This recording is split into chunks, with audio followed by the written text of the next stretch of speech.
नमस्कार, आप देख रहे हैं CWB हिंदी न्यूज।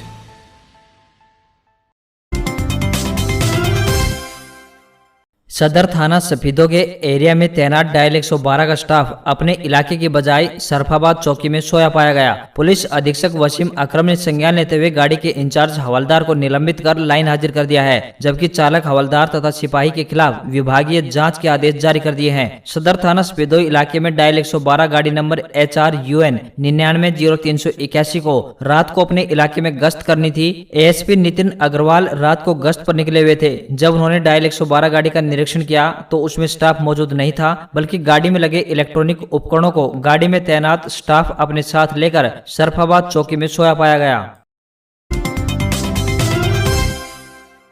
कृषि कानूनों के विरोध में जींद के खटखट टोल प्लाजा पर चल रहे आंदोलन में राजनीति भड़क गई। यहां किसानों के धरना स्थल पर इनेलो सुप्रीमो ओम प्रकाश चौटाला आए हुए थे, लेकिन किसान नेताओं ने उन्हें यह कहकर मंच नहीं सौंपा कि पहले भी यहां कई पार्टियों के नेता आ चुके हैं, लेकिन किसी को मंच नहीं सौंपा गया, लिहाजा ओम प्रकाश चौटाला को भी मंच नहीं सौंपेंगे। किसान नेताओं ने कहा कि हालांकि उनके आने पर उनका मान सम्मान के साथ स्वागत किया गया है, वहीं ओम प्रकाश चौटाला मंच न सौंपे जाने से काफी नाराज नजर आए। एक बार तो ओम प्रकाश चौटाला ने यह तक भी कह दिया कि राम राम करने के लिए माइक दे दो, लेकिन फिर भी किसानों ने माइक नहीं दिया। गुस्से से भरे ओम प्रकाश चौटाला किसानों के धरने से बैरंग लौटने पर मजबूर हुए। उधर आंदोलन की अगुवाई कर रहे किसान नेता सतबीर पहलवान का कहना है कि चौटाला गुस्से में जाते जाते उसके पांव पर डोगा मार गए। किसान नेताओं का कहना है कि उन्होंने आंदोलन के शुरू से यह फैसला लिया हुआ है कि कोई भी राजनेता यहां माइक से नहीं बोलेगा। किसान नेताओं ने कहा है कि अगर हम राजनीतिक आदमियों को माइक देने लगे तो हजारों राजनीतिक मेंढक यहां कूद जाएंगे और उनका आंदोलन फेल हो जाएगा।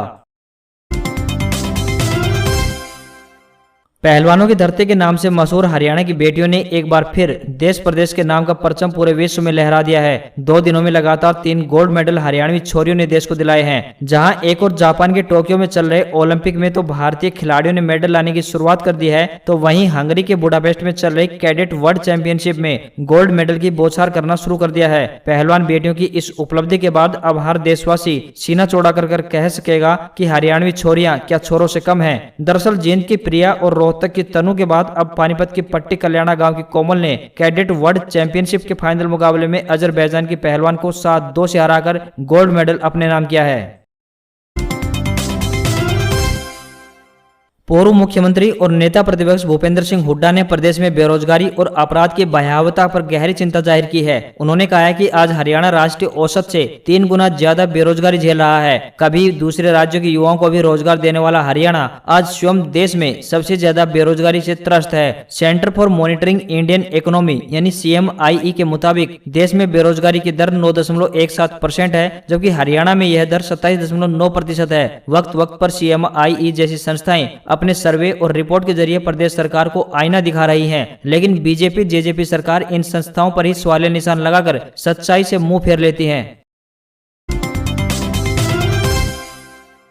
कृषि कानून विरोधी आंदोलन के कारण पिछले 8 महीने से बंद GT रोड को खुलवाने के लिए चल रहा आंदोलन जोर पकड़ रहा है। राष्ट्रवादी परिवर्तन मंच के बैनर तले GT रोड का एक लेन खुलवाने की मांग कर रहे कुंडली और आसपास के ग्रामीणों ने पैदल मार्च के बाद अब ग्रामीण सड़कें बंद करने का निर्णय लिया है। मंच के अध्यक्ष हेमंत नांदल ने बताया कि पैदल मार्च के बाद प्रशासन ने उन्हें 1 महीने में एक तरफ का रास्ता खुलवाने का आश्वासन दिया है। उन्होंने स्पष्ट किया है कि यदि इसके बाद भी रास्ता नहीं खुला तो वे लोग बॉर्डर के आसपास के सभी ग्रामीण सड़कों को जाम कर देंगे। ज्ञात हो कि बॉर्डर पर GT रोड बंद होने के कारण अधिकांश गाड़ियां कुंडली, दहीसरा, झुंडपुर, जाखोली, मानोली आदि गांव के रास्ते से दिल्ली की ओर जा रही हैं। फिलहाल पानीपत की ओर से आने वाली गाड़ियों के लिए ग्रामीण सड़क ही दिल्ली जाने का मुख्य रास्ता है। यदि इन सड़कों को जाम कर दिया गया तो लोगों को दिल्ली जाना मुश्किल हो जाएगा, क्योंकि 8 महीने से रोड बंद होने के कारण क्षेत्र के उद्योग धंधे बर्बादी के कगार पर पहुंच चुके हैं। इसी क्षेत्र में बहुत कम लोगों के पास खेती लायक जमीन बची है। क्षेत्र के लोग व्यापार और अन्य कार्यों के लिए पूरी तरह से दिल्ली पर निर्भर हैं। कृषि कार्यों में इलेक्ट्रिक वाहनों को बढ़ावा देने के उद्देश्य से प्रदेश सरकार द्वारा इलेक्ट्रिक ट्रैक्टरों की खरीद करने वाले किसानों को 25% सब्सिडी प्रदान की जाएगी। 30 सितंबर तक ट्रैक्टर बुक कराने वाले 600 किसानों को यह लाभ प्रदान किया जाएगा। यदि आवेदकों की संख्या 600 से अधिक हुई तो सब्सिडी का किसानों को लाभ देने के लिए ड्रा निकाला जाएगा। यह जानकारी जिला उपायुक्त डॉक्टर यश गर्ग ने दी। उन्होंने बताया कि सरकार पर्यावरण को ध्यान में रखते हुए खेती के क्षेत्र में इलेक्ट्रिक ट्रैक्टर को बढ़ावा देने का प्रयास कर रही है। यह अभियान 30 सितंबर तक जारी रहेगा। उन्होंने कहा कि 600 से कम आवेदन आवेदन आते हैं तो सभी किसानों को ई ट्रैक्टर खरीद पर यह छूट दी जाएगी। राजस्थान में भारी बारिश के बीच उदयपुर, कोटा और जयपुर, भरतपुर संभागों में भारी बारिश की चेतावनी जारी हुई है। जयपुर, भरतपुर में आज तेज बारिश और बिजली गिरने की आशंका मौसम विभाग ने जताई है। इधर तेज बारिश के कारण हनुमानगढ़ में घग्गर नदी उफान पर आ गई है। नदी पर बने पुल के ऊपर से पानी बहने के कारण लोग भद्रकाली मंदिर में दर्शन करने के लिए नहीं जा सके हैं। राजस्थान में रविवार को कोटा, उदयपुर संभाग के डूंगरपुर, झालावाड़, सिरोही, राजसमंद, चित्तौड़गढ़, उदयपुर, प्रतापगढ़, बांसवाड़ा, भीलवाड़ा, कोटा, बारां, सवाई माधोपुर, करौली, बूंदी व अलवर जिलों में बारिश और बिजली गिरने की चेतावनी दी गई है। इनमें भीलवाड़ा, कोटा व बारां जिलों में 1-2 स्थानों पर भारी बारिश होने की आशंका है। इसी तरह सिरोही, राजसमंद, चित्तौड़गढ़, उदयपुर, प्रतापगढ़ व बांसवाड़ा जिलों में 1-2 दिनों में अत्यंत भारी बारिश की भी आशंका व्यक्त की गई है। जबकि पश्चिमी राजस्थान में जोधपुर, नागौर, चूरू, पाली जिलों में कहीं कहीं पर बारिश व बादल गरजने और बिजली गिरने की भी आशंका व्यक्त की गई है। दुनिया भर में राजस्थान का नाम सुनते ही आम आदमी के दिमाग में रेगिस्तान की तस्वीर सामने आने लगती है, लेकिन आज हम आपको राजस्थान की ऐसी तस्वीर दिखाने जा रहे हैं जिसे देख आपका राजस्थान के प्रति नजरिया बदल जाएगा। दक्षिण भारत जैसी नेचुरल ब्यूटी का ये नजारा 160 टापुओं के शहर बांसवाड़ा का है, जो राजस्थान के साथ गुजरात और मध्य प्रदेश की सीमा से सटा हुआ है। हरियाली से लथपथ बांसवाड़ा राजस्थान के दक्षिणी हिस्से में बसा हुआ है, जहाँ प्राकृतिक सौंदर्य के साथ माही नदी का लगभग 40 किलोमीटर का क्षेत्र बांसवाड़ा की खूबसूरती में 4 चांद लगा देता है। राजस्थान में सर्वाधिक बारिश बांसवाड़ा में होती है, जिस वजह से बांसवाड़ा को राजस्थान का चेरापूंजी भी कहा जाता है। मानसून के दिनों में बांसवाड़ा में बादलों की आवाजाही इतनी बढ़ जाती है कि मानो धरती पर स्वर्ग उतर आया हो। देश दुनिया में कोरोना संक्रमण की पहली और दूसरी लहर ने तांडव मचा दिया था, लेकिन बांसवाड़ा के माही नदी के बीच बने कई टापू ऐसे हैं जहां आज तक कोरोना का नामो निशान भी नहीं पहुंचा है। प्रधानमंत्री नरेंद्र मोदी ने रविवार को सुबह 11 बजे मन की बात कार्यक्रम के जरिए देश को संबोधित किया।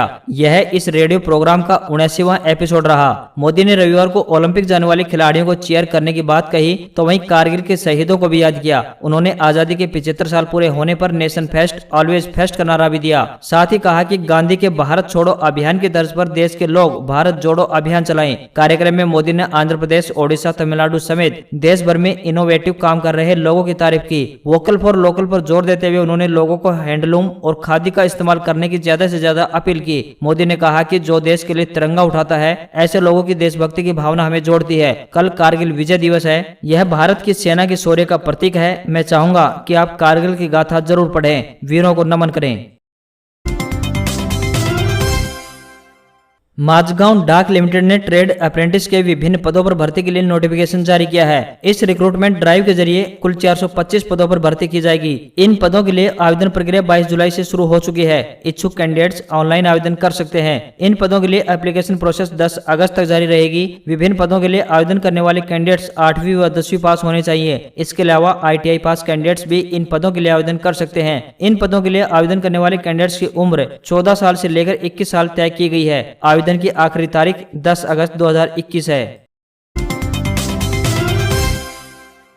राजस्थान पब्लिक सर्विस कमीशन यानी RPSC ने विभिन्न 988 पदों पर भर्ती के लिए नोटिफिकेशन जारी किया है। इन पदों के लिए आवेदन प्रक्रिया 28 जुलाई से शुरू होगी। इच्छुक कैंडिडेट्स इन पदों के लिए 27 अगस्त 2021 तक ऑनलाइन आवेदन कर सकते हैं। कैंडिडेट्स का सिलेक्शन लिखित परीक्षा के आधार पर किया जाएगा। इन पदों के लिए आवेदन करने वाले कैंडिडेट्स के पास किसी भी मान्यता प्राप्त यूनिवर्सिटी से ग्रेजुएशन की डिग्री होनी चाहिए। आवेदन करने वाले कैंडिडेट्स की न्यूनतम आयु 21 साल और अधिकतम आयु 40 साल तय की गई है। आवेदन की आखिरी तारीख 27 अगस्त 2021 तय की गई है।